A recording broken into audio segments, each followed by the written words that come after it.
বাচ্চা নাই। আমরা আর ফাঁসি চাই, ফাঁসি চাই, ফাঁসি চাই, শিশু হত্যার ফাঁসি চাই, ফাঁসি চাই, ফাঁসি চাই।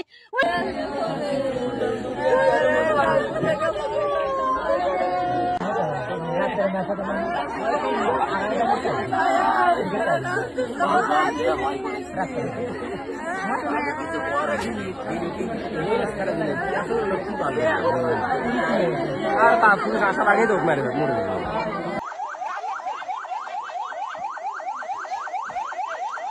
আমরা ফাঁসি দেবো না, জবু করবো, আমরা জবু করবো।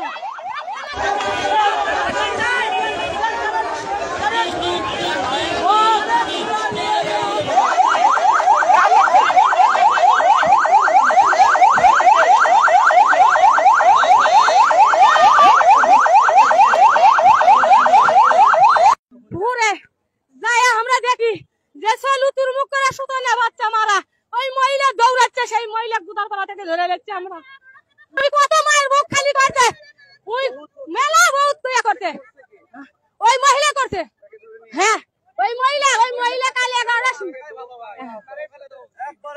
ওই মহিলা কাল 11টার দিকে ওই বাচ্চালে ঘোরাফেরা করতে, মহিলাকে 3টা পর্যন্ত আমরা পা ধরছি। ওই মহিলা কোনো টাইমে আমাদের কাছে স্বীকারোক্ত করেনি, খালি কয় আমাকে সন্দেহ করে।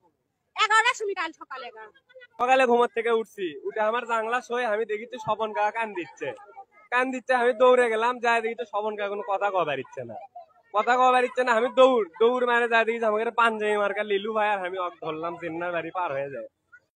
ধরে পরে ওকে একটা চরমার চুমি করছে, আমি কিছু করিনি মানে ওকে মারবে দেয়নি ভাই। ওই এখন মনে করেন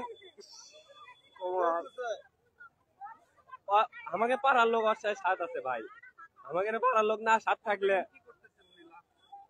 ওই কোনো স্বীকারই করিতে না। লাস্ট মিনিট টুকরে ওই কাগজ লেটার পাওয়া গেছে, 5 লাখ টাকা দাবি করছে, সেই লেটার ওর বাড়ির নিচ থেকে ওর ঘরের থেকে পাওয়া গেছে। আর ওই যে সিম টিম মেমোরি ব্যবহার করেছে সিম গুলা, ওই মনে করেন আমাকে পাড়ার কেউ অস্থায় সাথ আছে বাইরে, তদন্ত করে দেখা লাগবে। ওর যে ফোন ওই ফোনটা ট্যাপ করবে সকাল 11টার দিকে চলো করে খেলছে, আমাকে এসে করছে আমি আলিপক দাও, আলিপক নিয়ে আমি খেলবো।